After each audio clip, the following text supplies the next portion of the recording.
కరంగల దేవ కృపోన్నతుడైన మా తండ్రి, మీ ఘనమైన పవిత్రమైన మహోన్నతమైన నామానికి స్తుతులు స్తోత్రం తెలియజేయించిన తండ్రి, మరి ఒక క్రీస్తు పునరుత్థానపు దినాన్ని మాకు అనుగ్రహించి తండ్రి, మా బ్రతుకులను వెలిగించడానికి మీరు సిద్ధపరిచిన వాక్కుల మందు నన్ను మమ్మల్ని కూర్చుండబెట్టినందుకు మీకు కృతజ్ఞతాస్తులు తెలియజేయించిన దేవా, వినగలిగే చెవులను గ్రహించగలిగే మనసును మా అందరికీ అనుగ్రహించి, ఇది మీ సన్నిధిని వినబడుతున్నది సర్వోన్నతమైన దేవుని యొక్క మాటన్న భయముతో భక్తితో తండ్రి మా మనసులను సిద్ధపరచుకుని తండ్రి మా బ్రతుకులను వెలిగించుకున్నంత లోతుగా మీ మాటలు మా హృదయాంత రంగాల్లో నాటబడినట్లు పరిశుద్ధాత్మ దేవుని సహాయం చేత దేవుడమైన జ్ఞాపకం చేసుకొని నన్ను బలపరిచి ప్రతి హృదయాన్ని మీ వైపు త్రిప్పడానికి కృపను అనుగ్రహించవలసిందిగా వేడుకుంటూ ఘనత మహిమ ప్రభావాలు మీ నామానికి అర్పిస్తూ క్రీస్తు నామని ప్రార్థనకు వేడుకుంటున్నాము పరమ తండ్రి, ఆమేన్.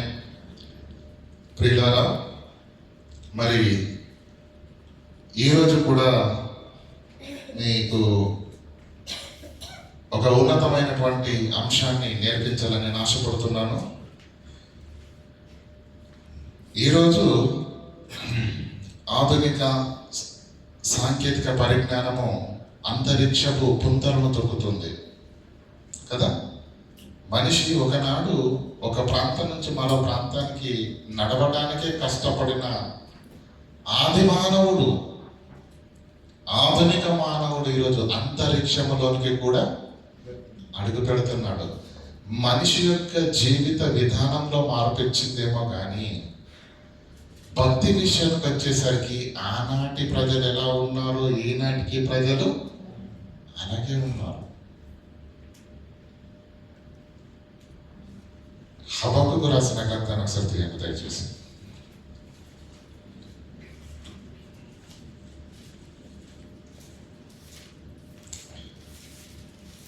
మొదటి అధ్యాయము 15వ వచనం.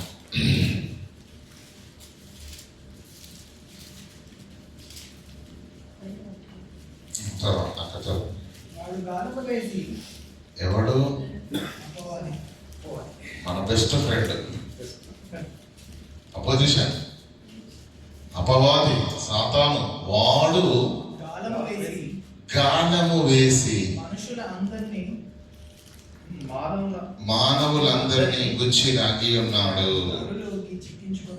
ఊరులు ఒక్కి చిక్కించుకొని ఉన్నాడు. వాడు తన వలతో వారిని కూర్చుకొని అంటే ఎంత హ్యాపీగా ఉన్నాడో మీరు ఆలోచించండి. సాధారణ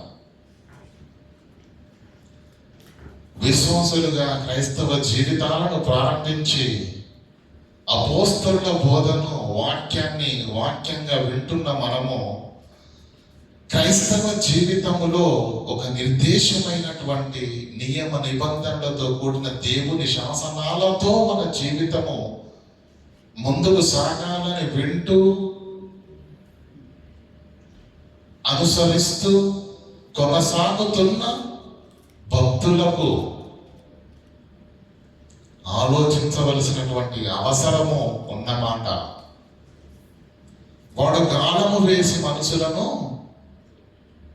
మనుషులందరినీ గుచ్చి లాగి ఉన్నాడు, ఊర్లు ఊకి చిక్కించుకొని ఉన్నాడు. వలలు వేసి వారందరినీ తన వలలో కూర్చుకొని తన వశం చేసుకొని సంతోషపడి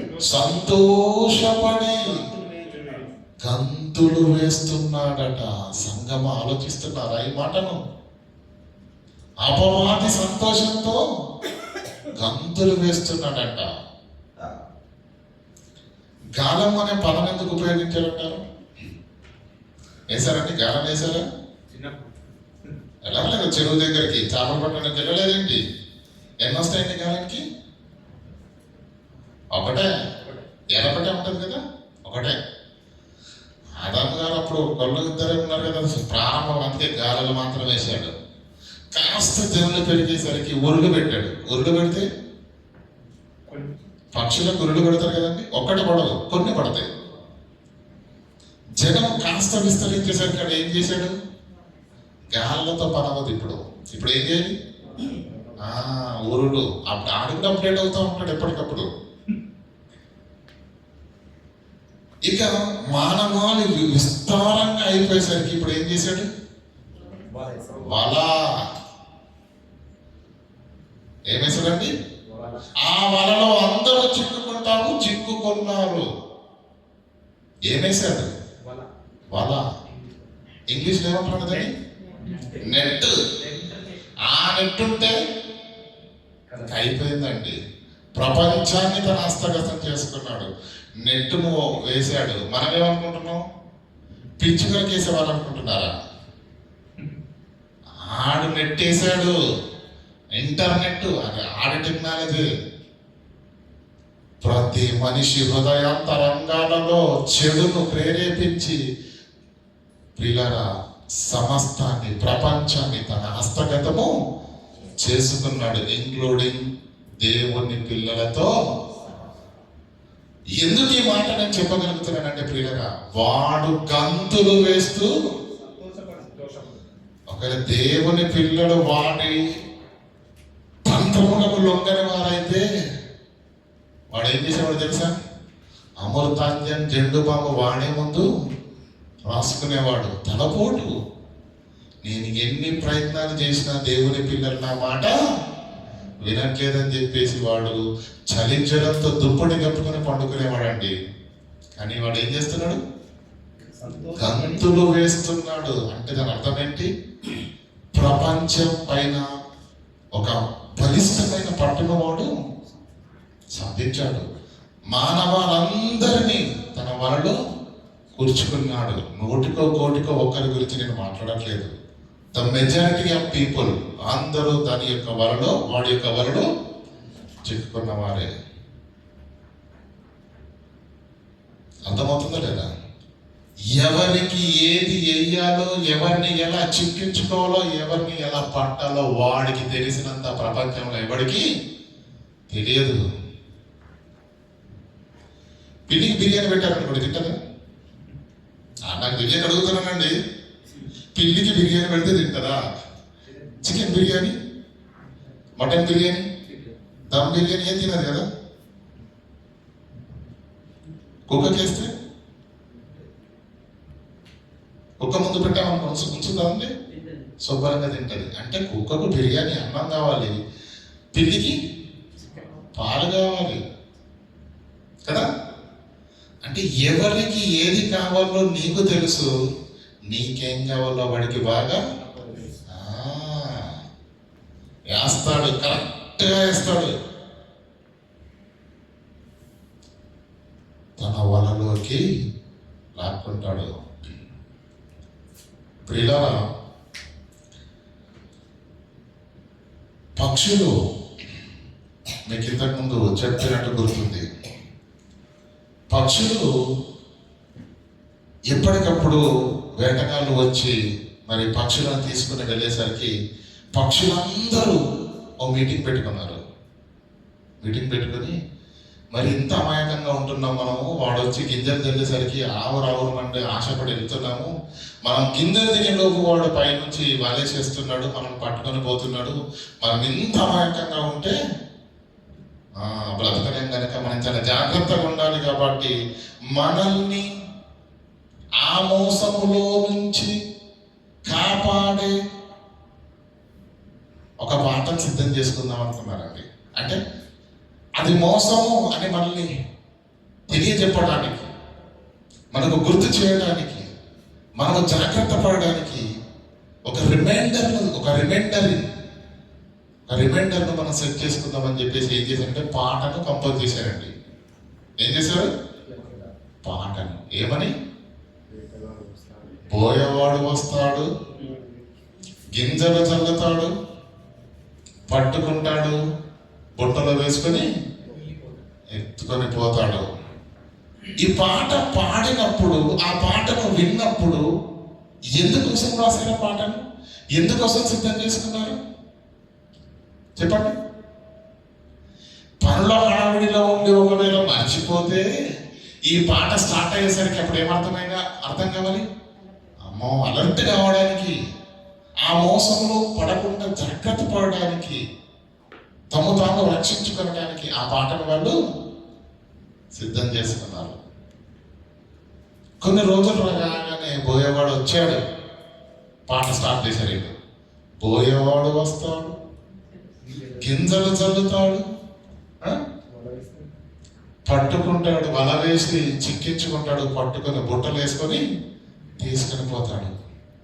వాడు రాగానే పాట స్టార్ట్ చేశాడు, గింజలు చల్లాడు. వాడు పాడుతూనే ఉన్నారు, గింజలను తింటూనే ఉన్నారు. పాడుతూనే ఉన్నారు, గింజలను తింటూనే ఉన్నారు. నెమ్మదిగా వాళ్ళు వేసాడు, మళ్ళీ పాడుతూనే ఉన్నారు, మళ్ళీ ఆపల. అర్థమవుతుందా లేదా? పట్టుకున్నాడు, వరలో పట్టేసుకున్నాడు. నెమ్మదిగా బుట్టలు చేస్తున్నప్పుడు కూడా పాట ఆపలే, పాట పాడుతూనే ఉన్నారు. ఎందుకంటే పాట పాడడంలో ఉద్దేశం ఏంటి చెప్పండి? ఆ మోసగాడి మాయలో చిక్కుకొనకుండా నీవు నాకు, నేను నీకు ఒకరికొకరు గుర్తు చేసుకొని ఆ ప్రమాదము నుంచి తప్పింపబడినట్లుగా ఆ పాటలు సిద్ధం చేస్తున్నారు. కరెక్టా కాదా? ఇప్పుడు మీకు అర్థం చేస్తారులేండి. ప్రొద్దున అలారం పెట్టుకోరండి? ఏమనుంటుందండి? 4 గంటలకు పెట్టుకుంటారా, 5 గంటలకు పెట్టుకుంటారా? ఏమని సౌండ్ వస్తుంది చెప్పండి? ఏమి అలారం సౌండ్ రాదా? చెప్పండి.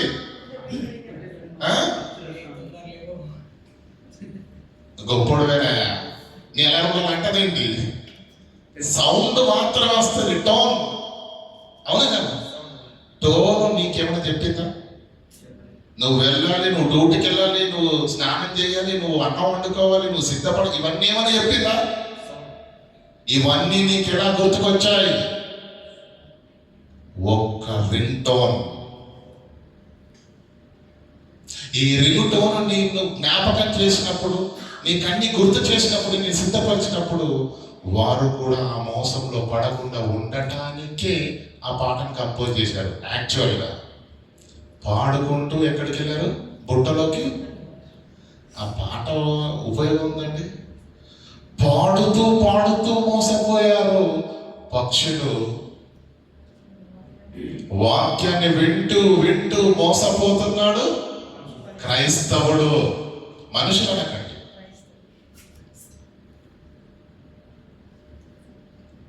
ఇది పాపమని, ఇది దేవునికి నచ్చనిదని, ఇది చెయ్యకూడనిదని, ఇది చెయ్యవలసినదని అనునిత్యము దేవుని వాక్కుల చేత, పాటల చేత, ప్రసంగాల చేత అనునిత్యము హెచ్చరించబడుతున్నావు, వింటున్నావు, పాడుతున్నావు. వాక్యాన్ని కూడా చదువుతూ చదువుతూ చదువుతూ చదువుతూ మోసపోతున్నాం. ఆ పాట విన్నప్పుడు పక్షులు జాగ్రత్త పడాలా లేదా? పడాలా లేదా? వాక్యాన్ని వింటున్నప్పుడు మనం జాగ్రత్త పడాలా లేదా? పాటలు పాడుతూ ఉన్నారు ఇక్కడ సహోదరులు నిలబడి. ఏ పాట విన్నప్పుడైనా భయం కలిగిందా? పాట విన్నప్పుడు కానీ, మాటను విన్నప్పుడు కానీ, ప్రసంగాన్ని విన్నప్పుడు కానీ, పాడుతూ పాడుతూ అవి బుట్టలోకి ఎలా వెళ్ళాయో వింటూ వింటూ క్రైస్తవులందరూ కూడా, విశ్వాసులు కూడా జాగ్రత్త లేకపోతే పాతాళ అగ్నిగుండానికి. లోకంలో ఉన్నవాడు దేవుణ్ణి ఎరగనివాడు లోకాన్ని ఏమండి పాతాళానికి చేరిపోయాడంటే ఆలోచించవచ్చు. కానీ దేవుని వాక్యాన్ని వింటూ వింటూ వింటూ వింటూ కూడా నువ్వు పాతాళానికి చేరకపోతే నీకంటే దౌర్భాగ్యుడు ఇదే భూమి దిక్కెవరు? వాక్యం కూడా అదే మాటను వింటున్నప్పుడు నువ్వు జాగ్రత్త పడాలి కదా, వింటున్నప్పుడు నువ్వు సరి చేసుకోవాలి కదా, వింటున్నప్పుడు నీకు దేవునికి నచ్చని దాన్ని తృణీకరించాలి, దేవుని శాసించిన దానిని నీ జీవితంలోకి ఆహ్వానించాలి, అనువాదించాలి. ఎన్ని నెలల జీవితము, ఎన్ని సంవత్సరాల విశ్వాస జీవితం కలిగిన వారమైనా కూడా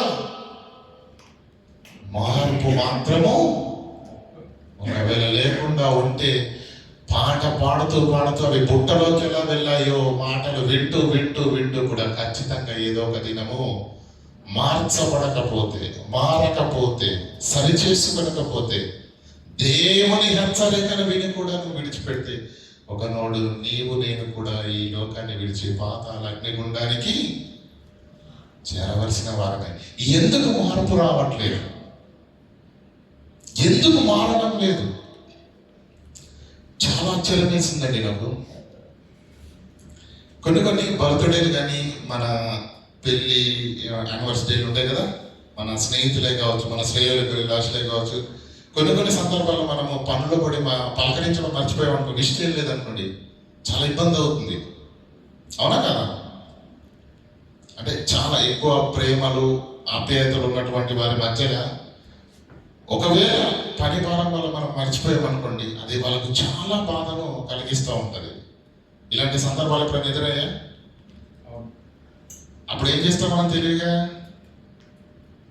మొబైల్లోకి వెళ్ళి క్యాలెండర్ ఉంది కదా, క్యాలెండర్ని ఓపెన్ చేశారంటే రిమైండర్ అని ఒక సెట్టింగ్ వస్తుంది. డేట్ టైంతో సహా సెట్ చేసి పెడితే అది వచ్చే 8 నెలల తర్వాత ఉన్నా మనకి ఏం ఇబ్బంది లేదు, ఫోన్ ఉంది కదా. అదే ఏం చేస్తుంది, ఆ సమయానికి మనం సెట్ చేసిన సమయానికి ఇలా మనకు రింగ్ వస్తుంది. చూసేవారికి పలానా సహోదరుడి యొక్క బర్త్డే, ఓకే విష్ చేయాలి. అర్థమవుతుందా లేదా? మనము మన శ్రేయోభిలాషులకు విష్ చేయడానికి గుర్తు పెట్టుకొని మరి విష్ చేస్తున్నాం. దేవుని మాటలు అనునిత్యము ప్రకటింపబడుతున్నా అవి మన హృదయాల్లోనికి వెళ్ళడం లేదు. మన బ్రతుకుల్లో వాక్యము కనిపించట్లేదు. యథా రాజా తథా ప్రజలు అన్నట్టుగానే ఉన్నది భక్తి జీవితాలు కూడా. ప్రియులారా, లోకంలో ఉన్న వారికి, సంఘంలోకి వచ్చిన నీకు ఖచ్చితంగా మార్పు అనేది సార్వత్రిక సంఘానికి అపోస్తలుడైన పౌలు చెప్పిన మాట, ఇంకను అనేకమైన మాటల చేత వారిని దృఢపరిచి మూర్ఖులైన ఈ తరము వారికి వేరుగా మీరు రక్షణ పొందాలి. మీరు రక్షణలోకి రావాలంటే మీరు ఖచ్చితంగా లోకము నుంచి వేరుగా కావాలన్నాడు. వేరుగా కావాలన్నాడు. ప్రియులారా, క్రైస్తవ జీవితం అంటేనే నియమ నిబంధనలతో కూడినది. నియమ అంటే ఇండియాలో కానీ ఇక్కడ కానీ క్రెడిట్ కార్డుల గురించి విపరీతంగా ఫోన్లు చేసేస్తుంటారండి. చేశారు లేదా చెప్పండి? చేసిన వాళ్ళందరికీ వచ్చాయా క్రెడిట్ కార్డులు? ముందు ఎంత మంచిగా మాట్లాడతారండి, సార్ మీకు క్రెడిట్ కార్డు ఆఫర్ ఉంది సార్ అంటాడు. అవునా? ఓకే తీసుకొచ్చేయండి అని చెప్పండి. ఇంతకీ మీ సార్ ఎంత సార్ అంటాడు. అంటాడా? ఏదో 1000, 1500, 2000 అన్నాం అనుకోండి, అప్పుడు ఏమంటారు? అదేంటి నువ్వే కదా ఫోన్ చేసావు, ఇవ్వనంటావేంటి అంటే, క్రెడిట్ కార్డ్ ఆఫర్ ఉంది sir, but terms and condition apply. నియమ నిబంధనలు వర్తిస్తాయి. దాంట్లో ఏమవుతుందో తెలుసా? 3000 కంటే పైన ఉంటే సాలరీ ఇవ్వచ్చు అని ఉంది. కనుక మీకు లేదు కనుక మీరు అర్హులు. అవునా కదా? ఈ మాట నేను ఎందుకు చెప్పాను ప్రియులారా? నియమ నిబంధనలు వర్తిస్తాయి. ఆ నియమానుసారంగా ఉంటే నీకు ఇవ్వబడుతుంది. ఆ నియమం కంటే తక్కువ సార్లు ఉంటుంటే నీకు సంఘములోనికి, క్రైస్తవులుగా దేవుని పిల్లలుగా సంఘంలోనికి వచ్చిన ప్రతి ఒక్కరి విశ్వాస జీవితంలో దేవుని యొక్క నియమాలు నిబంధనలు కూడా వర్తిస్తాయి. దానికి భిన్నంగా నీ జీవితం ఉందనుకో, దేవుడు నిన్ను మెచ్చువాడు కాదు. సింపుల్గా చెప్తానండి, సింపుల్గా చెప్తాను. అపవాదికి కావాల్సిందేంటి? సింపుల్గా చెప్తాను, సింపుల్గా చెప్తాను, జాగ్రత్తగా వినండి. దేవునికి నచ్చనిది చేయిస్తాడు. నంబర్ 1. దేవుడు చెప్పనిది చేయిస్తాడు. ఏంటి?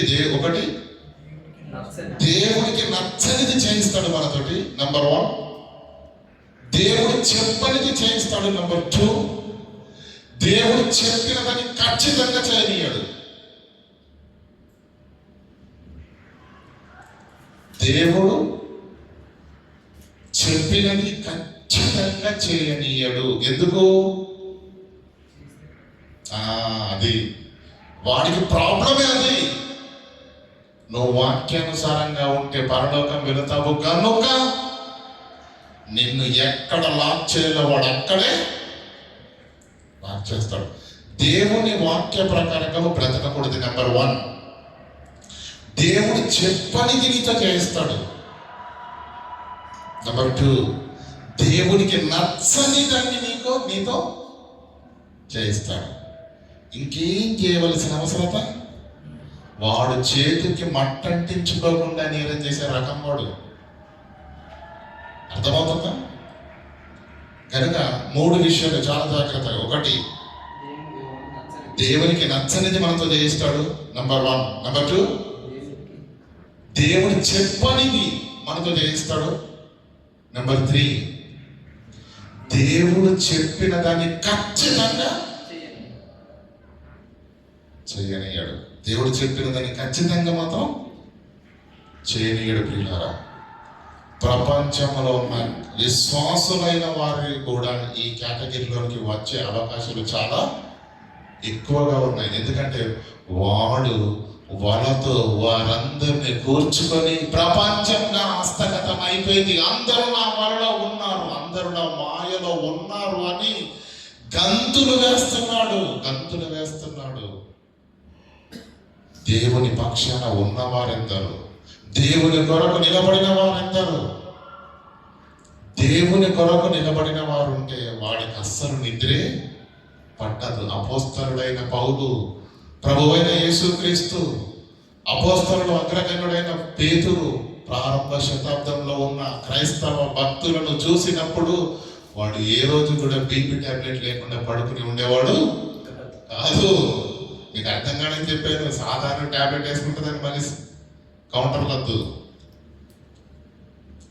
క్రైస్తవుడు బలంగా పనిచేస్తే అప్పుడు అపవాది గుండెల్లో దడ పుడుతుంది. వాడు సంతోషంగా ఉన్నాడు అంటే ఖచ్చితంగా క్రైస్తవ సంఘము నిర్వీర్యము అవుతున్నదన్నమాట. దాంట్లో సత్తువ లేదన్నమాట. వాడు ఏం చేస్తాడో తెలుసా అండి? నేను ఇది చేస్తున్నాను, అది చేస్తున్నాను మనం అనుకుంటాం. దేవుడు ఏది చేస్తే పరలోకం వెళ్తావు అది ఒక్కటే చేయనీయడు. మిగతా నువ్వు ఎన్ని చేసినా నీ ప్రాయసమంతా బూడిదలో పోసిన పన్నీరే తప్ప అది ఫలితం ఉండేది కాదు. ప్రియులారా, ఫలితం ఉండేది కాదు.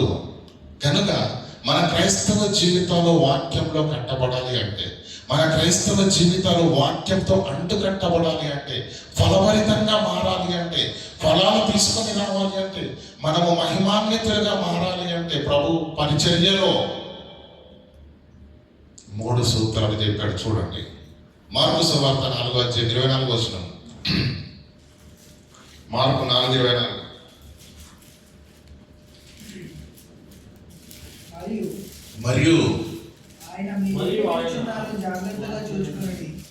మరియు యేసుక్రీస్తు ఆయన మీరేమి వినుచున్నారో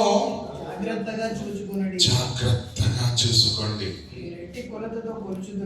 మీరేమి వింటున్నారో జాగ్రత్తగా చూసుకోండి. ఎందుకు ఈ మాట ఇంత ఒత్తి మాట్లాడాల్సి వస్తుందంటే, ప్రియులారా, సంఘాల్లోకి వెళ్ళండి. బోధకులు వాక్యం చెబుతున్నప్పుడు, దేవుడు హెచ్చరిస్తున్న మాటలు చెబుతున్నప్పుడు కూడా చప్పట్లు కొట్టేస్తున్నారు.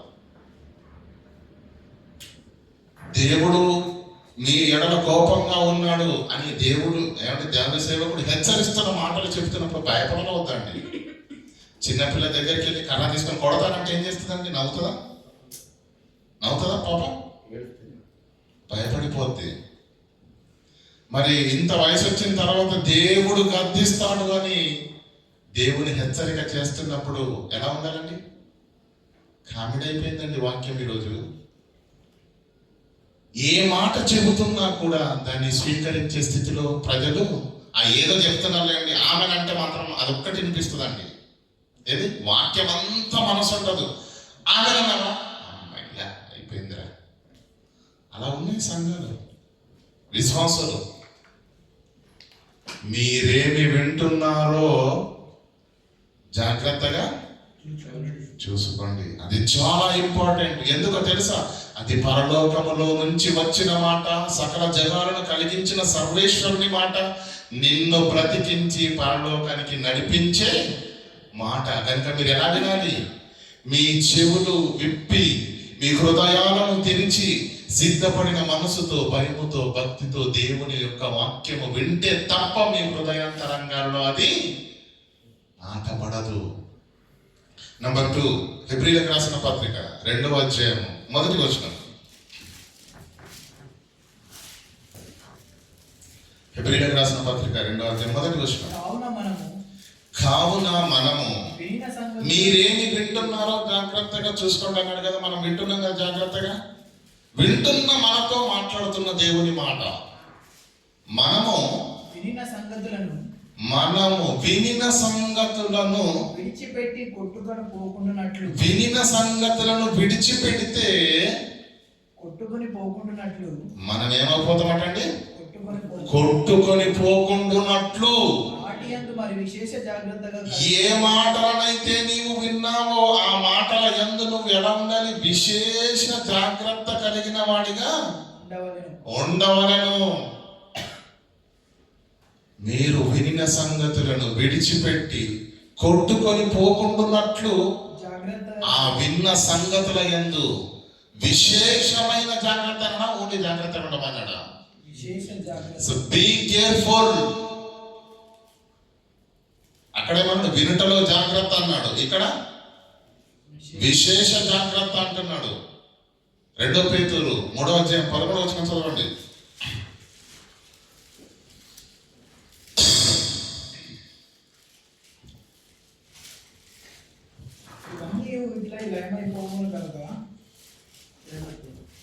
ఇవన్నీ ఇట్లు లయమైపోవునవి కనుక అన్నాడు. పైన ఏదో మాట్లాడడం మొత్తానికి ఏం మాట్లాడండి? క్రీస్తు యొక్క 2వ రాకడ వస్తే ఈ పంచభూతాలు, ఈ ప్రకృతి, ఈ తోటలు, ఏమని ఈ భవనాలు, ఏమని ఈ విలాసవంతమైన జీవితాలు, భూమి మీద ఉన్న ఏది కూడా ఉండదు. యేసు రాకడతోటి పంచభూతాలు వికటమైన వేగముతో లయమైపోతాయి. భూమి, దానిపైన కృత్యములు, కట్టిన నిర్మాణాలు సమస్తము ఏమైపోతాయి? లయమైపోతాయి, కాలిపోతాయి అని చెప్పి కిందికి వచ్చిన తర్వాత ఏమంటున్నాడు? ఇవన్నీ ఇట్లు లయమైపోవున్నవి గనుక ఆకాశంలో రగులుకొని లయమైపోనట్టు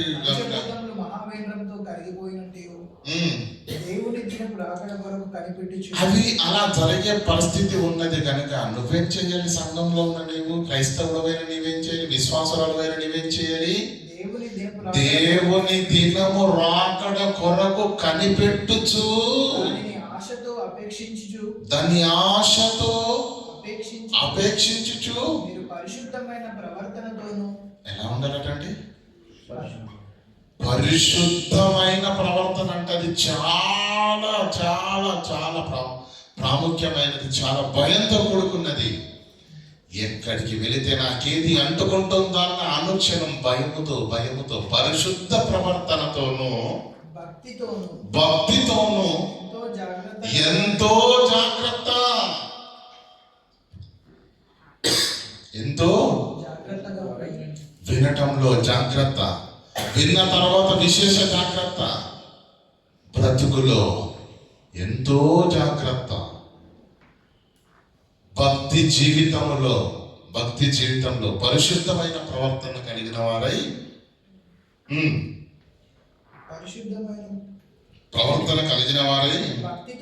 భక్తితోను ఎంతో జాగ్రత్త.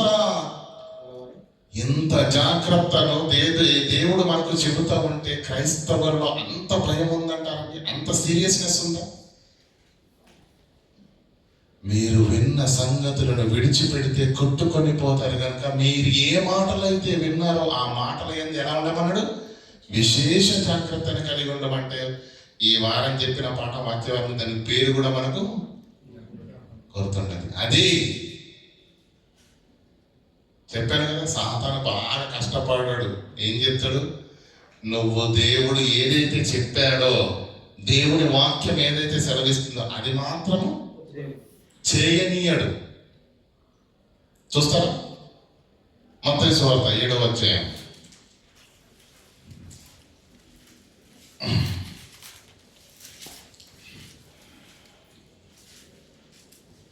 21, 22 వచనాలు చదువుకుందాం. ముందు 21 చదువుకుందాం.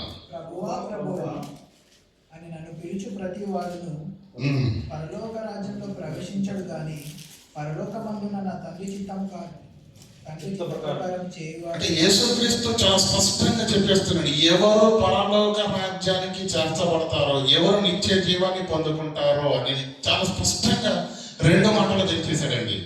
సూటిగా సూటి లేకుండా అంటారు కదా, ప్రభువా ప్రభువా అని పిలుచు ప్రతివాడు పరలోక రాజ్యంలో ప్రవేశించబడు గాని ప్రవేశింపడు కానీ పరలోకమందున నా తండ్రి చిత్తం ప్రకారం. పరలోక రాజ్యంలో ప్రవేశించాలి అంటే చెయ్యవలసింది ప్రాముఖ్యంగా ఏంటో తెలుసా?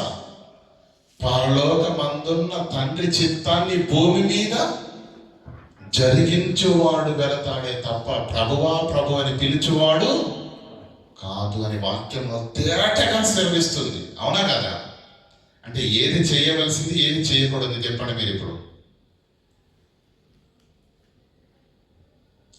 పని చేసి ప్రార్థించాలి దేవుని వాక్య ప్రకారంగా కదా. కానీ మనం ఏం చేశారు? పనిని పక్కన పెట్టేశారు, ప్రార్థన మాత్రం కదా. ప్రార్థన మాత్రం పని చేసి ప్రార్థించాలి. అప్పుడు యజమానుడు మనకి ఏం చేస్తాడు? ఉత్తరం ఇస్తాడు. ఏమండి, మరి కంపెనీలో పనిచేస్తున్నారా లేదండి? చేస్తున్నారా లేదా? ఒక యజమాని కింద చేస్తున్నారా లేదా? యజమానుడు మీ మాట వినాలి అంటే, వినడం అంటే మీకేదో అవసరం ఉన్నది, మీకేదో ఒక వీసా కావాలి, మీకేదో మీ అవసరం ఉన్నది, మీ పర్సనల్, మీ వినతిని అతను విని మీకు ప్రత్యుత్తరం ఇవ్వాలి అంటే, మీకు సహాయం చేయాలంటే మీరు ఎలాంటి వారైతే చేస్తారు చెప్పండి? నెలలో 20 రోజులు అబ్సెంట్ చేసి ఆ 10 రోజులు కూడా చెప్పిన పని సరిగా చేయకుండా ఉంటే మీరు వెళ్ళగానే మీరు అడిగేటప్పుడు మాత్రం చాలా స్వీట్గా రెస్పెక్ట్గా అడిగినా కూడా ఏం చేస్తాడు? మన రిక్వెస్ట్ని తీసి చెత్తబుట్టలో పడేస్తాడు. కానీ కొంతమంది యజమానుల దగ్గర కొంతమంది పని వాళ్ళు ఉంటారండి, నమ్మకంగా పనిచేస్తారు. ఎంత కష్టమైనా ఆ కష్టాన్ని ఓర్చుకొని పనిచేస్తారు, కానీ తిరిగి మాట మాత్రము మాట్లాడకుండా ఆ శ్రమను తీసుకుంటారు. అప్పుడు ఆ యజమాని హృదయంలో ఇతనికి ఏముంటది? ఒక చిన్న స్థానం ఉంటుంది. ఈ పనివాడు కానీ వెళ్ళి, సార్ నాకు కాస్త చిన్న హెల్ప్ చేయండి అంటే, ఏం కావాలి బాబు అంటాడు. నాకు ఈ పలానా సమస్య ఉందంటే తక్షణమే దానికి చర్య తీసుకొని కావాల్సినది చేస్తాడు. భూమి మీద ఉన్న ఈ అధికారే మన పనితో మనకు అప్పగింపబడిన పనిని నెరవేర్చినప్పుడే, మన ఎడల సానుకూలంగా స్పందిస్తున్నప్పుడు, పనిని పక్కన పెట్టి పరలోకమందున్న తండ్రి చిత్తము భూమి మీద నెరవేర్చాలన్న దేవుని ఆజ్ఞను, శ్వాసనాన్ని మర్చిపోయిన క్రైస్తవుడు అనునిత్యము ప్రార్థన చేస్తే దేవుడు ఆ ప్రార్థనను వింటాడా? ప్రార్థన మంచిది కాదు అని నేను చెప్పట్లేదు, ప్రార్థన చేయాలి. కానీ నువ్వు పని చేసి ప్రార్థిస్తే దేవుడు నీకు ప్రత్యుత్తరము ఇస్తాడు ప్రియులారా. కనుక ప్రభువా ప్రభు అని పిలిచినంత మాత్రాననే పరలోకం నీకు రాదు నాయన. ప్రభువా ప్రభు అని పిలుస్తున్న నీవు పరలోకమందున్న తండ్రి చిత్తాన్ని కూడా భూమి మీద నెరవేర్చాలి. అది చెయ్యకపోతే పరలోకము లేదు. లూకా సువార్త 6:46.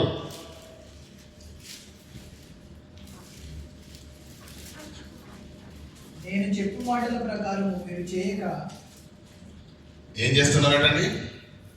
ప్రభువా ప్రభువా అని నన్ను పిలిచేట ఎందుకు? అద్భుతమైన మాట ప్రియులారా. ప్రారంభ శతాబ్దంలో యేసుక్రీస్తు వారు మాట్లాడిన మాట ఏమంటుండండి? నేను చెప్పు మాటల ప్రకారం మీరు చేయక.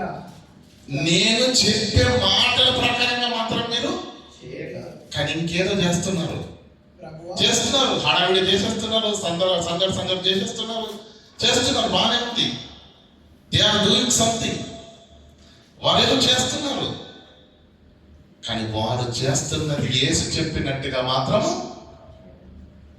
అప్పుడు ఏమంటుండే యేసుక్రీస్తు, నేను చెప్పిన మాటలను పక్కన పెట్టి నువ్వేం చేసినా నాకు అవసరం లేదు. ప్రభు అని నన్ను పిలుచుట ఎందుకు నేను చెప్పిన మాటనేమో పక్కన నెట్టేశావు, మళ్ళీ ఏం చేస్తున్నావు? ప్రభువా నిన్నే ప్రభువా, ఎందుకు పక్కట్లేదు ప్రభువా, ఎందుకు సమాధానం ఇవ్వట్లేదు ప్రభువా? ఆయన పలకాలి అంటే ఆయన పలుకులను ముందు చెవులతో కాదు మనసుతో విని ఆ విన్న దేవుడు కోరుకుంటున్న ఆ వాక్య ప్రకారంగా నీ బ్రతుకు మలచబడినప్పుడు, ఆయన మాట నీ బ్రతుకులో ఉన్నప్పుడు నీ మాట ఖచ్చితంగా దేవుడు అంటాడు. నువ్వు వాక్యానికి రావు, మందిరానికి రావు, ప్రార్థన జీవితం ఉండదు, పని ఉండదు, పరిచర్యలు ఉండవు, కానీ దేవుడు పిలిస్తే పలుకుతాడు. దేవునితో నీవు అంటు కట్టబడితే, దేవుని వాక్యానుసారంగా నీ జీవితాన్ని మలుచుకొనగలిగితే, అప్పుడు దేవుడు నువ్వు చేసే ప్రార్థనకు ప్రత్యుత్తరము ఇస్తాడు. ప్రియులారా, దేవునికి దూరంగా ఉండి మనము ఎన్ని ప్రార్థనలు చేసినా ఉపయోగం లేదు. చూడండి, యోహాను సువార్త 15:3 అద్భుతమైన మాట ప్రియులారా. నేను మీకు చెప్పిన మాటను బట్టి మీరు ఇప్పుడు పవిత్రులై ఉన్నారు.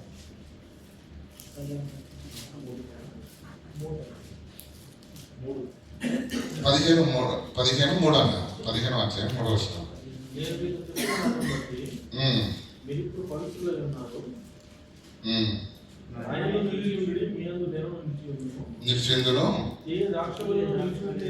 తీగ ద్రాక్షవల్లిలో నిలిచి ఉంటేనే కానీ అది తనంతట తాను అది ఎలాగు ఫలింపదో అలాగే నా యందు నిలిచి ఉండాలి, నాలో నిలిచి ఉండాలి. అంటే ఏమనుకుంటున్నారు? మనం రేషన్ షాప్ దగ్గర లైన్లో నిలబడతాం కదండి, ఆ నిలబడడం కాదు, నాలో నిలిచి ఉండాలి. నాలో నిలిచి ఉంటేనే కానీ మీరు ఎక్కడున్నారు? భౌతిక శరీరము సంఘములోనికి వచ్చిందే తప్ప మీ మనస్సు అంతరంగము మాత్రము క్రీస్తులో లేదు. క్రీస్తులో మీరు లేరు, మీలో క్రీస్తు లేడు. అందుకే దేవుని మాటలు హృదయాలలో నాటబడట్లేదు. ఏమంటాడు? తీగే ద్రాక్షావల్లితో ఏమండి నిలిచి ఉంటేనే కానీ తనంతట తాను ఎలాగూ ఫలింపదో అలాగే నా యందు నిలిచి ఉంటేనే కానీ మీరు. కనుక క్రీస్తులోనికి వచ్చావా? క్రీస్తు నీలోనికి వచ్చాడా? సంఘములోనికి నువ్వు వచ్చావు, కానీ నీలోనికి క్రీస్తు ఇంకా రాలేదు. ఆయన రావాలి అంటే నీవే ఆహ్వానించాలి. హృదయం అనే తలుపు నొద్ద నిలుచుండి దంచేస్తామంటే పాట ఉంది కదండి. హృదయం అనేది తలుపు నొద్ద యేసు నాదుండు సకల విధములుగా తట్టుచున్నాడు. స్నేహితుల ద్వారా, బంధువుల ద్వారా, అన్నల ద్వారా, తమ్ముల ద్వారా వాక్యముతో నీ హృదయపు తలుపులను తడుతూనే ఉన్నాడు. సకల విధములుగా తట్టుచున్న ఆ హృదయం అనే తలుపును నువ్వు తీయకుండా, క్రీస్తును నీ హృదయాంతరంగంలోనికి ఆహ్వానించకుండా, వాక్యాన్ని ఆహ్వానించకుండా నువ్వు ఉన్నంత కాలము నీవు క్రీస్తులోనికి నువ్వు వస్తే ఫలించవు, నీలోనికి క్రీస్తు వస్తే ఫలిస్తావు. కనుక ఆలోచించండి ప్రియులారా, దేవుని వాక్యాన్ని ఎంతకాలం నుంచి వింటున్నాం, ఎన్ని రోజుల నుంచి వింటున్నాం, ఎన్ని సంవత్సరాల నుంచి వింటున్నాం, ఎన్ని పాటలు పాడుతున్నాం, ఎన్ని ప్రార్థనలు చేస్తున్నాం, ఎన్ని ప్రసంగాలు వింటున్నాం. ఫలింపు ఎక్కడుంది? మార్పు ఎక్కడుంది? ఎదుగుదల ఎక్కడుంది? మారడం అంటే ప్రియులారా, మన బ్రతుకు మారాలి, మన ఆలోచన విధం మారాలి, మన క్రియలు మారాలి, మన క్రియలు మారాలి. విశ్వాసాన్ని పరీక్షించుకొనడం ఎలా? క్రియలున్నాయా నీ జీవితంలో? నీ విశ్వాస జీవితం ఇంకా సజీవంగా ఉందో లేదో క్రియలు ఉన్నావో లేదో చూసుకో. విశ్వాసము ఏమని చెప్పాడండి ఇక్కడ? క్రియలు లేని విశ్వాసము మృతము, ప్రాణము లేని శవము లాంటిది అన్నాడు యాకోబు పత్రికలో. మన విశ్వాసం సజీవంగా ఉన్నది అంటే మన లోపల ఏముండాలి? సత్క్రియలు, వాక్య సంబంధమైన క్రియలు. ఆ క్రియలు లేనప్పుడు ఏమండి, ప్రాణము లేని శరీరం ఎలాగో సంఘంలో ఉన్న మనం కూడా అలాగే. ఒక చిన్న సందర్భాన్ని ఆలోచన చేద్దాం ప్రియులారా. మత్తయి సువార్త 8వ అధ్యాయం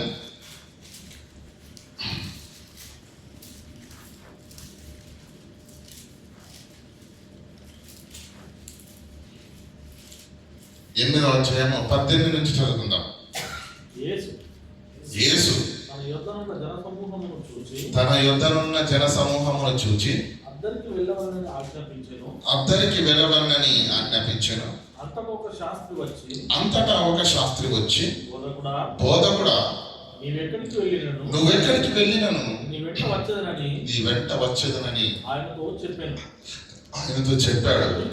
అందుకు యేసు నక్కలకు బొరియలను ఆకాశ పక్షులకు నివాసములు కలవును గాని మనుష్య కుమారుడికి తలవంచుకొనుటకు స్థలము లేదని అతనితో చెప్పాను. ఇలా అర్థం కాని విషయం ఏదైనా ఉందండి?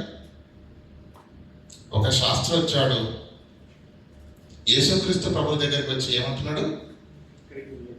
బోధకుడా, నువ్వెక్కడికి వెళ్ళినా నేను నీ వెంట వస్తాను. దయచేసి నాకు సెలవు, పర్మిషన్ గ్రాంట్ చేయి. నేను ఎక్కడికి వెళ్ళినా నీ వెంట వస్తాను. అప్పుడు యేసుక్రీస్తు ఏమన్నాడు? నక్కలకు బొరియలు ఉండేవి, ఆకాశ పక్షులకు గూడులు ఉండేవి, కానీ మనుష్య కుమారుడు తల వాల్చుకున్నట్టు అతనికి స్థలము. అతను అడిగిన ప్రశ్న ఏంటి? యేసుక్రీస్తు చెప్పిన సమాధానం ఏంటి? అర్థమవుతుందా లేదా ప్రియులారా? దేవుని వాక్యాన్ని ఈజీగా చదవకూడదు. భయముతో, భక్తితో, సిద్ధపడిన మనసుతో ఆలోచించడానికి సమయం తీసుకొని వాక్యం చదువుతూ ధ్యానం చేయాలి ప్రియులారా. అప్పుడు వాక్యం అర్థమవుతుంది. అడిగిన ప్రశ్న వేరు, చెప్పిన సమాధానం. నేను నీ వెంట వస్తానంటే యేసుక్రీస్తుకి ఇష్టంటే రమ్మనని, లేదంటే వద్దు అనని. ఆయన అడిగిన ప్రశ్నకు ఈయన ఏం చెప్పాడు? నా దగ్గర ఏమీ లేవని చెప్పాడు. కింద చదవండి. శిష్యులలో 21 శిష్యుల్లో మరి ఒకడు, ప్రభువా నేను మొదట వెళ్ళి నా తండ్రిని ప్రార్థి పెట్టుటకు ఇప్పుడే కబురు వచ్చింది ప్రభువా. సెలవిమ్మని అడగగా యేసు అతన్ని చూచి నన్ను వెంబడించుము, మృతులు తమ మృతులను పాతి పెట్టుకొనిమ్ము అని చెప్పారు.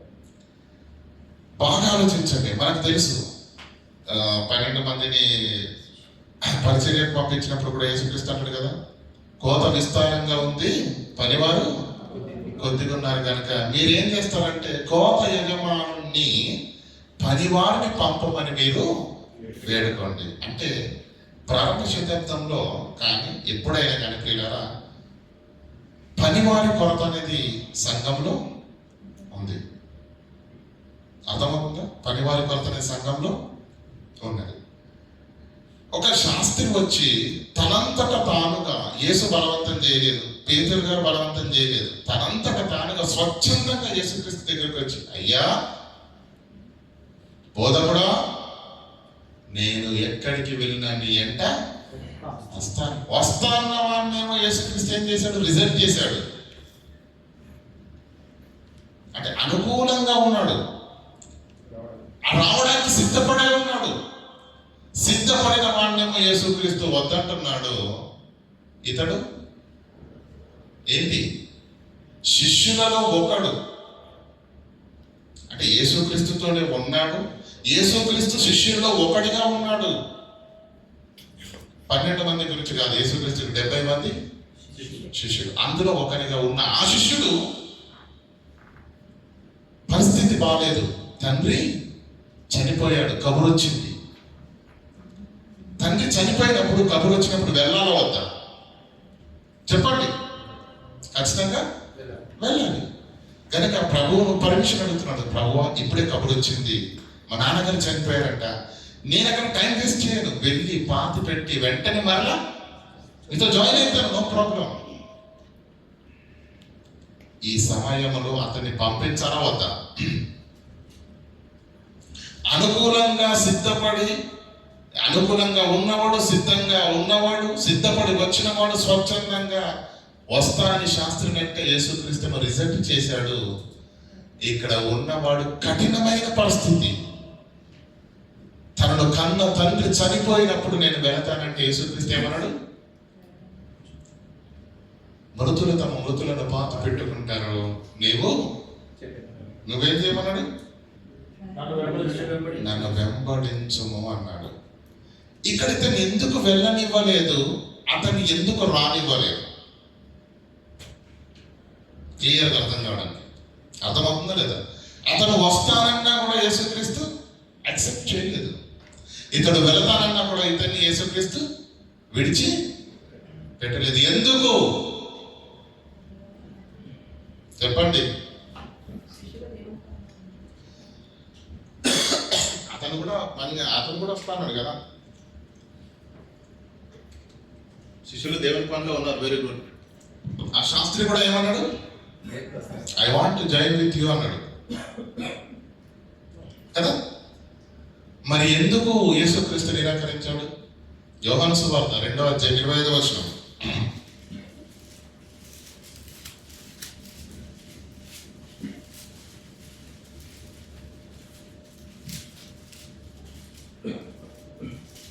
యోహాను సువార్త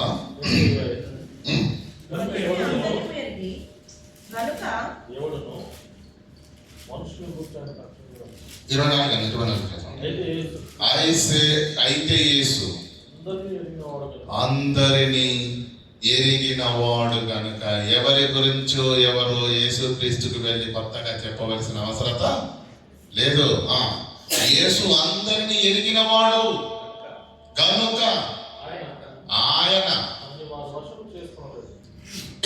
ఆయన తన్ను వారి వశము చేసుకొన లేదు. ఆయన మనుషుని ఆంతర్యము ఎరిగిన వాడు కనుక ఎవరిని మనుషుని గురించి అయినను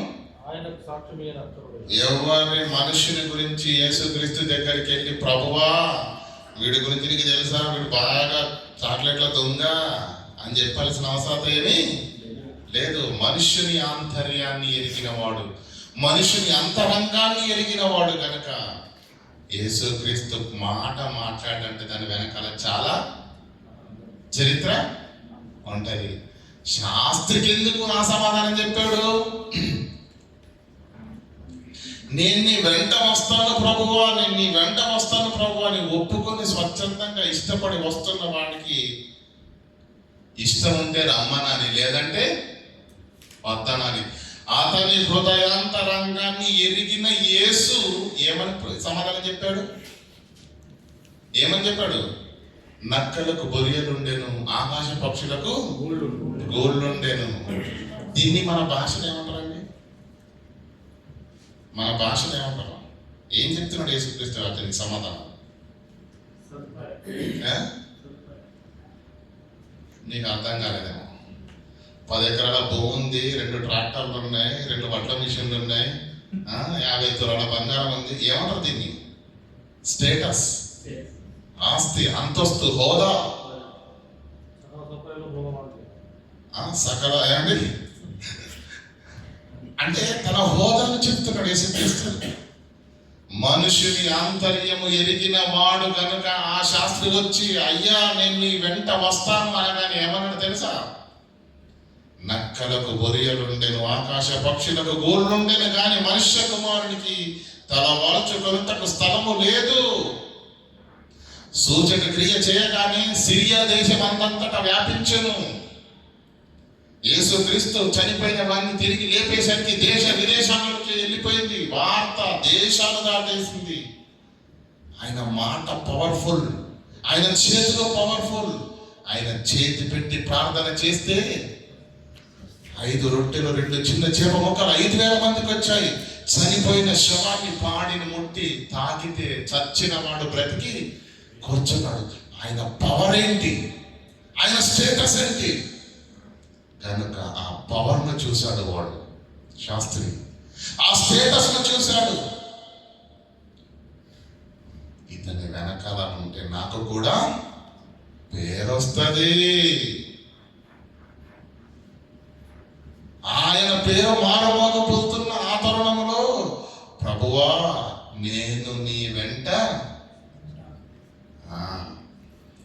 ఈ మధ్యకాలంలో మీకు తెలిసిన భాషలను మాట్లాడతాను. సోషల్ మీడియాకు దూరంగా ఉన్న ఎవరు లేరుగా కదా.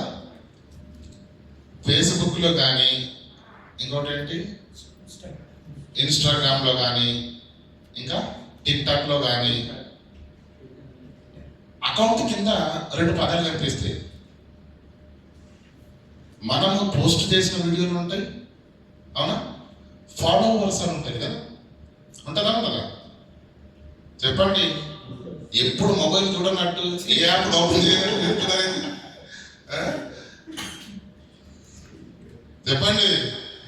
ఫాలోవర్స్ అని ఉంటుందా ఉండదా? అంటే దాని అర్థం ఏంటి? తెలుగు నాకు కొంచెం ఇంగ్లీష్ వీక్ అంటే చెప్పండి. ఫాలోవర్స్ అంటే ఏంటి అన్న? శుద్ధ తప్ప సమాధానం. వెంబడించువారు, అనుసరించువారు అనే మాట శుద్ధ తప్పు. అంటే ఏం జరుగుతుంది చెప్పండి. ఇప్పుడు నాదొక ఐడియా ఉంది అనుకున్నాను, అర్థకాలం చెప్తున్నాను. నేను పెట్టే వీడియోని చూస్తారు, నేను ఎవరికి షేర్ చేస్తున్నాడో చూస్తారు, నేను ఏ వీడియో ఓపెన్ చేస్తున్నాడో చూస్తారు. వాళ్ళు నా వెనక ఉన్న వాళ్ళే తప్ప నన్ను వెంబడించే వాళ్ళు కాదు. నన్ను వెంబడించే వాళ్ళైతే వాక్యాన్ని ప్రేమించాలి, నన్ను వెంబడించే వాళ్ళైతే నాలా వాక్యం మాట్లాడాలి, నన్ను వెంబడించే వాళ్ళైతే దేవుణ్ణి ప్రేమించాలి. ఎందుకంటే నేను ఫాలో అవుతున్నది దాన్ని. వెంబడించడం అంటే ఏ వ్యక్తినైతే మనము వెంబడిస్తున్నామో ఆ వ్యక్తి ఏం చేస్తున్నాడో దాన్ని మనము చేయాలి. యేసును వెంబడించాలి అంటే దాని అర్థం ఏంటి? యేసు చేస్తున్నది నీవు చేయాలి. వాడు యేసు చేస్తున్నది చేస్తానన్నాడా? యేసు వెనకాల ఉంటానన్నాడా? ప్రభువా నీ పిక్చర్ మోగిపోతుంది కనుక నీ పక్కన ఉన్నాననుకో, నాకు కూడా ఆటోమేటిక్గా. ఈరోజు ప్రియులారా, పెద్ద పెద్ద బోధకులైన వారు, ఎందుకంటే వేరే సమాజం గురించి మాట్లాడాల్సిన అవసరం మనకు లేదు. బోధకులు ఇంటర్నేషనల్ స్పీకర్స్ ఉంటారు కదండి, అది ఇండియాలో కావచ్చు, దుబాయ్లో కావచ్చు. వాళ్ళకు ఫోన్లో డైరెక్ట్గా కాంటాక్ట్ అయ్యే వాళ్ళు చాలా మంది ఉంటారు. ఫోన్లో కాంటాక్ట్ అయ్యి ఎప్పటికప్పుడు క్షేమ సమాచారాలు తెలుసుకుంటూ ఉంటారు. సంఘముతో అంటు కట్టబడి ఉంటారు వాళ్ళు. సంఘానికి రారు, సంఘ పరిచర్యలో ఉండరు, సంఘ బాధ్యతను పంచుకోరు. మీటింగ్ ఉందంటే ఏమంటారు తెలుసా? ఇంతకు ఎవరు వస్తున్నారు బ్రదరు అంటే దాని అర్థం ఏంటి?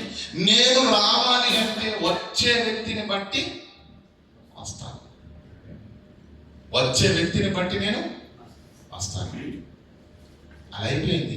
ఆ స్పీకర్ వచ్చారనుకోండి, ఎవరు పెద్ద బోధకుడు వచ్చాడు అనుకోండి, అప్పుడు వాట్సాప్లో ఎవరి ఫోన్ ద్వారా కాంటాక్ట్లో ఉన్న ఈ సహోదరుడు ఏనాడు చర్చి ముఖం చూడాలి, అతను ఆయనే వస్తాడు.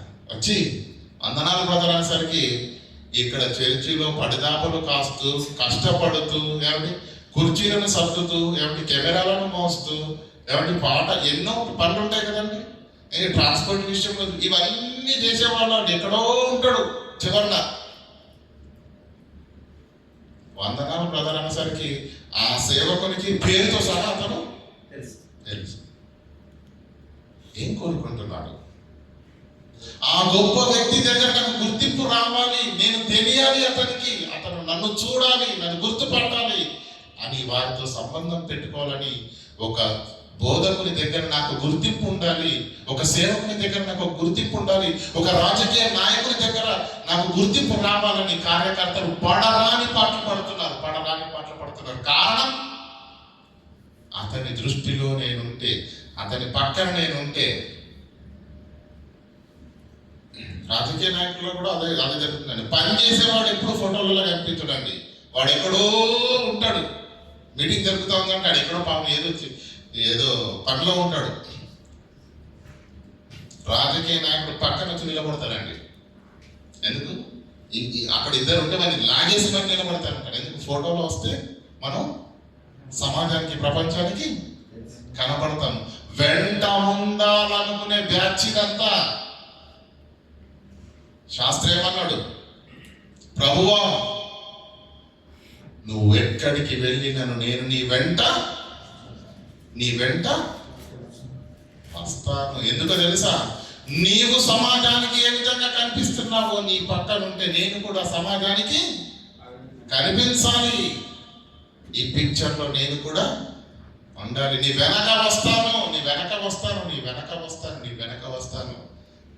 వెనక వచ్చువాడు యేసుక్రీస్తుకు అవసరము లేదు, వెంబడించువాడు మాత్రమే యేసుకు కావాలి. క్లిష్ట పరిస్థితిలో ఉన్నా నేను వెళతానన్నా కూడా యేసుక్రీస్తు అతన్ని విడిచిపెట్టలేదు. ఫాలోయింగ్ అంటే ఏంటో తెలుసా? యేసును వెంబడించడం అంటే యేసు చేసినది నువ్వు చేయడము. That is called following. అంతేగాని ఆ పోస్టులు ఎవరు పెడుతున్నారు, ఏ పోస్టు చూస్తున్నాడు, అది ఫాలోయింగ్ కాదు. వెనక ఉన్న వాళ్ళంతా ఆ పదానికి ఉన్న అర్థం తప్పు. ఫాలో చేయడం అంటే క్రికెటర్స్ సచిన్ టెండూల్కర్ను ఫాలో అవుతూ ఉంటారు, అవునే కదా? జిమ్కి వెళ్ళేవాళ్ళు జిమ్కి వెళ్తారా? చెప్పండి. బ్రదర్ సురేందర్ ఏం మాట్లాడట్లేదు. ఎలాంటి ఫోటో పెట్టుకుంటారేంటి? చక్కని కండలు తిరిగిన దేహంతో ఉన్నటువంటి మంచి బాడీ బిల్డర్ ఫోటో పెట్టుకుంటావు, అంతే కదా? అంతే. క్యాన్సర్ రోగంతో ఉన్నటువంటి టీవీ పేషెంట్ ఫోటో పెట్టుకుంటావా? అది చూస్తే మనకి ఏమైనా చేయాలనిపిస్తుందా? కదా? వెంబడించాలి. కనుక పిల్లల క్రీస్తు యొక్క మరి అనుచరులుగా పిలువబడుతున్న మనము, ఎన్నో సంవత్సరాల క్రితము బాప్తిసం తీసుకున్న మనము, భక్తి జీవితాన్ని కొనసాగిస్తున్నటువంటి మనము, విశ్వాస జీవితాలు ప్రారంభించినటువంటి మనము, క్రీస్తులో ఉన్నామా? క్రీస్తును వెంబడిస్తున్నామా? సంఘములో నీవున్నావా? నీలో సంఘం ఉందా? అర్థమవుతుందా? సంఘములో నీవున్నావా? నీలో బరువు, బాధ్యత, రెస్పాన్సిబిలిటీ, ఇది నా పని, ఇది నా తండ్రి పని అనే బాధ్యత. ప్రియులారా, యేసుక్రీస్తు యొక్క ఈరోజు ప్రపంచంలో ఉన్న ఎక్కువ మంది క్రైస్తవులు యేసుక్రీస్తు వెంట ఉన్నవారే, సంఘములో ఉన్నవారే, క్రీస్తులో ఉన్నవారే తప్ప క్రీస్తు వారిలో లేడు. అది భక్తి కాదు. యేసు చెప్పిన మాట, భక్తికి పరమార్థాన్ని మనకు అర్థం చేయించే మాట. నేను చెప్పు మాటల ప్రకారంగా బ్రతకని వారు నాకు పాత్రులు కాదు. ఒక్కసారి వాక్యాన్ని దగ్గర పెట్టుకోండి, మన జీవితాలను దగ్గర పెట్టుకోండి. వాక్యానుసారంగా మన బ్రతుకులు ఉన్నాయా? పని చేయమని చెప్పాడు, ప్రయాసపడమన్నాడు, ఆత్మరక్షణ చేయమన్నాడు, నువ్వు నేర్చుకున్న ఈ జ్ఞానాన్ని ప్రకటించు అన్నాడు. ప్రయాసపడుతున్నామా? సంపాదిస్తున్నామా? ఈ రోజు ఉన్న ప్రియులారా, రేపు ఉదయాన్నే నిద్ర లేస్తామో లేవమో ఎవరికి తెలియదు. దినము మనది కాదు, క్షణము మనది కాదు, సమయం మనది కాదు. ఈ లోకంలో డబ్బు, ఆస్తి ఇవన్నీ శాశ్వతం కావన్న సంగతి తెలియని మనిషి ఎవడన్నా ఉన్నాడా? అశాశ్వతమైన దాన్ని తెలిసి కూడా దాని కొరకే ప్రయాసపడుతున్నాడు. దేవుడు శాశ్వతమైన వాడు, నిత్య జీవం శాశ్వతమైనదని తెలిసి కూడా దాని గురించి ఎవరు పట్టించుకోవట్లేదు. బోయవాడు వచ్చి గింజలు చల్లగానే పక్షులన్నీ మర్చిపోయి ఆ ఆహారం తినడానికి ఏ విధంగా నిమగ్నమైపోయాయో, ఏ విధంగా పట్టబడి బుట్టలోకి వెళ్ళాయో, అపవాది కూడా నువ్వెంత వాక్యాన్ని విన్నా, నువ్వెంత వాక్యం చెప్పినా, నువ్వెన్ని పాటలు పాడినా, నువ్వెన్ని ప్రార్థనలు చేసినా, నిన్ను కూడా మార్గం తప్పించడానికి చిన్న కష్టాలను, చిన్న కన్నీళ్ళని ముందట దాన్ని వెదజల్లేసరికి ఐహిక విచారములు వాక్యమును కప్పివేయును, తద్వారా వాడు నిష్ఫలుడగును. వాడికి దిగేదేంటి? కుక్కకు బిస్కెట్ వేయాలని వాడికి బాగా తెలుసు, పిల్లికి పాలు పట్టాలని బాగా తెలుసు. నిన్ను భక్తి జీవితంలో నుంచి తప్పించాలంటే ఏం చేయాలి? వాడికి దిగేదనుకుంటున్నారా? కష్టాలు, కన్నీళ్లు, బాధలు, శ్రమలు ఇవేవి మన జీవితంలో రాకుండా ఎప్పటికీ ఉండే వస్తూ ఉంటాయి, వెళ్తూ ఉంటాయి. వాటిని బట్టి నీ ఆత్మీయ జీవితంలో నుంచి నువ్వు సన్నగిలిపోవడానికి వీలు లేదు. కష్టాలు వస్తున్నాయంటేనే వాడి టార్గెట్ నీ పైన ఉన్నదన్న సంగతి గుర్తించాలి. శోధనను సహించడానికి దేవునితో ఇంకా ఎక్కువ కనెక్ట్ కావాలి, ఇంకా బలపడాలి, ఇంకా నిలబడాలి. ఎందుకంటే ప్రియులారా, వాడు మనల్ని టార్గెట్ చేయడం అనేది దేవునికి మహిమ. ఏమండి, అర్థమవుతుందా లేదా? అంటే వాడు ఫోకస్ చేసేంత భక్తి మనలో ఉందని దాని అర్థం. అర్థమవుతుందా లేదా? అంటే కష్టాలు, కన్నీళ్ళు రాగానే సన్నగిలిపోకండి, దేవుని విడిచిపెట్టకండి, దేవునికి దూరం కాకండి, బలపడండి. ఇంకా ఇది నా పరీక్ష కాలం అని అర్థం చేసుకోండి. ఏ పరిస్థితుల్లో కూడా దేవునికి దూరం కాకండి, ఆత్మీయ జీవితాలను సన్నగిలింప చేసుకోకండి ప్రియులారా. కనుక ప్రతి మాటను మీరు హృదయాంతరంగాల్లో నాటుకొని మన ఆత్మీయ భక్తి జీవితాలు ఏ స్థితిలో ఉన్నాయి ఒక్కసారి ఆలోచించండి. అలా ప్రియులారా, అశాశ్వతమైన దాని కొరకు ప్రయాసపడుతున్నాము, చెమటోడుస్తున్నాము, రాత్రింబవలు దాని కొరకు ఆలోచిస్తున్నాము, ఆస్తుల గురించి, అంతస్తుల గురించి. ఏమంటే ఇది శాశ్వతమా? కాదు. దీన్ని విడిచిపెట్టి వెళ్ళాలా? అది అందరికి తెలుసా లేదా? తెలిసి మరలా దానికే ప్రయాసపడుతున్నాము. అన్ని తెలిసి అది శాశ్వతం అంటాము, పాటలు పాడతాము, ప్రసంగాలు చేస్తాము. అది అన్ని తెలిసి ఇది శాశ్వతమైన దాన్ని తెలిసి కూడా ఏం చేస్తున్నారు? పాడుకుంటూ వెళ్ళి గుడ్డులోకి వెళ్ళిన ఆ పక్షులకు మనకైనా పెద్ద తేడా ఉందండి? పాతాళమని, పాపమని, దేవుడు నిత్య జీవం ఉన్నదని, మీ కొరకు స్థలాన్ని సిద్ధపడతానని చెప్పి యేసుక్రీస్తు చెప్పి వెళ్ళిన తరువాత కూడా క్రైస్తవులు సిద్ధపడకపోతే, ఆయనతో చేర్చబడేటట్టుగా వాడి భక్తి లేకపోతే, ఎత్తబడేవాడిగా ఉండకపోతే, మన భక్తి జీవితాలు ప్రయోజనకరమైనవి కావు. నామకార్థ వేషధారణ భక్తి దేవునికి అది విరక్తి. నాణ్యత కలిగినటువంటి భక్తి జీవితాలను కలిగి ఉందాము.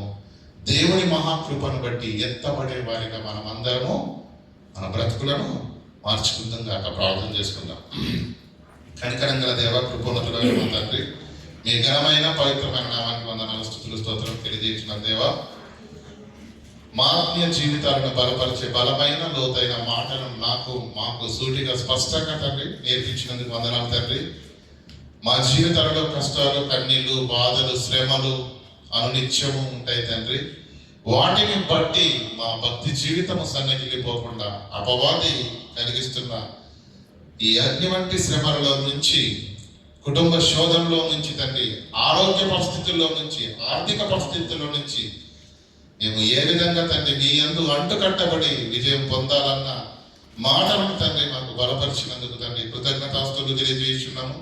మెట్టుకు మా భక్తి జీవితం పరలోక రాజ్యము చేరునట్టుగా నాణ్యత కలిగినట్టుగా ఉండాలి కానీ నామకార్థమైనటువంటి భక్తి మాకు ప్రయోజనకరం కాదన్న మాటల చేత మమ్మల్ని ఆదరించినందుకు మీకు కృతజ్ఞతాస్తుతులు తెలియజేస్తూ ఘనత, మహిమ, ప్రభావం మీ నామానికి ఆరోపిస్తూ క్రీస్తు నామని ప్రార్థనకు పెట్టుకుంటున్నాము పరమ తండ్రి. ఆమేన్.